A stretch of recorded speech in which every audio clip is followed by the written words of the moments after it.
Assalamu alaikum students. I am Dr. Namulak, and in today's video I am explaining de Broglie hypothesis. Student जैसे कि हम जानते हैं कि इलेक्ट्रॉन जो है वो पार्टिकल होता है और पार्टिकल की तरह बिहेव करता है। लेकिन 1923 में लुइस डी ब्रोगली नामी एक साइंटिस्ट ने एक नया कॉन्सेप्ट दिया जिसके मुताबिक इलेक्ट्रॉन जो है वो पार्टिकल के साथ साथ वेव के तौर पर भी एक्ट करता है। इस कॉन्सेप्ट को वेव पार्टिकल ड्यूलिटी का नाम दिया गया। और इलेक्ट्रॉन जैसे माइक्रोस्कोपिक पार्टिकल्स जो कि मूविंग होते हैं वो सब माइक्रोस्कोपिक लेवल पर ड्यूल नेचर शो करते हैं, यानी वो मटेरियल पार्टिकल के तौर पर भी एक्ट करते हैं और वो वेव नेचर का भी इजहार करते हैं। इस कॉन्सेप्ट को कहते हैं वेव पार्टिकल ड्यूलिटी इन मैटर। अब अगर इलेक्ट्रॉन वेव है स्टूडेंट, तो इलेक्ट्रॉन की वेवलेंथ होनी चाहिए, और अगर इलेक्ट्रॉन पार्टिकल है तो उसका मोमेंटम होना चाहिए। तो इन दोनों को डी ब्रोगले ने एक इक्वेशन में कंबाइन कर दिया। इसके लिए डी ब्रोगले ने दो इक्वेशंस यूज करी।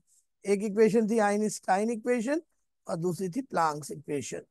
इन दोनों इक्वेशन को जब कंबाइन किया गया, उसकी डेरिवेशन में अभी आपको करा रहा हूं, तो हमारे पास जो फाइनल फार्मूला आया वो था कि वेवलेंथ यानी lambda equals to H upon M we.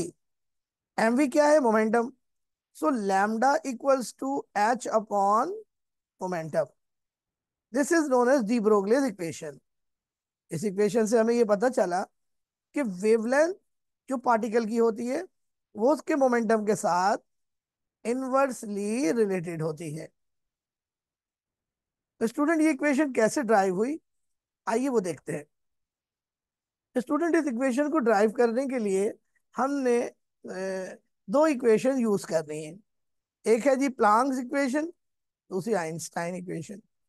तो according to Planck's equation is equal to h nu, and according to Einstein equation E is equal to m c square.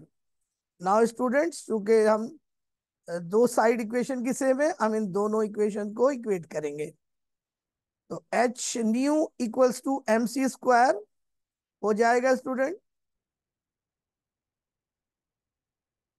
और student यहां से हम लोग फ्रीक्वेंसी यानी new की value एक अलग फार्मूले से पुट करेंगे। तो frequency equals to c upon lambda.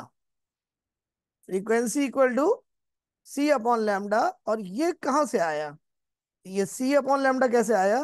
वो स्टूडेंट इस इक्वेशन से आया कि C equals to frequency multiply by wavelength, यानी फ्रीक्वेंसी और वेवलेंथ का प्रोडक्ट वेलोसिटी ऑफ लाइट के बराबर होता है।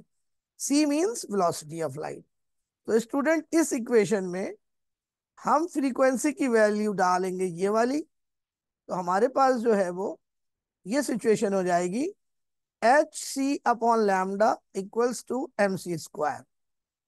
यहां से स्टूडेंट सी स्क्वायर और सी कैंसिल होगा, तो इक्वेशन बनेगी h upon lambda equals to m c square upon c. C square से सी कैंसिल हो गया। अब इक्वेशन हमारे पास बनी h upon lambda equals to m c.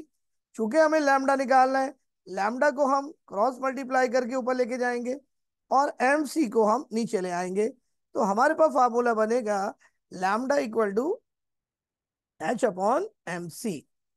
Student अगर हम नेचर को सिमेट्रिकल कंसीडर करते हैं तो इस इक्वेशन को हम मूविंग इलेक्ट्रॉन के ऊपर भी अप्लाई कर सकते हैं। तो जब हम मूविंग इलेक्ट्रॉन पर ये अप्लाई करेंगे तो स्टूडेंट सी की जगह हम यहाँ पर वी पुट कर देंगे। ओके स्टूडेंट, तो जब वी पुट करेंगे तो हमारे पास यही इक्वेशन आ जाएगी जो कि हम लोगों ने ड्राइव करी थी अभी, यानी H lambda is equal to H upon M V. C की जगह हमने वी पुट कर दिया स्टूडेंट। तो lambda equals to H upon P, क्योंकि एम वी जो है वो मोमेंटम के बराबर होता है। और इस तरह स्टूडेंट हमारी equation D Broglie's equation tribe हो जाएगी, जहां से हमें डी ब्रोगलीज वेवलेंथ निकालने का फार्मूला पता चल जाएगा। डी ब्रोगली वेवलेंथ जो है मोमेंटम के साथ, मास और वेलोसिटी के साथ पार्टिकल की इनवर्सली रिलेटेड है।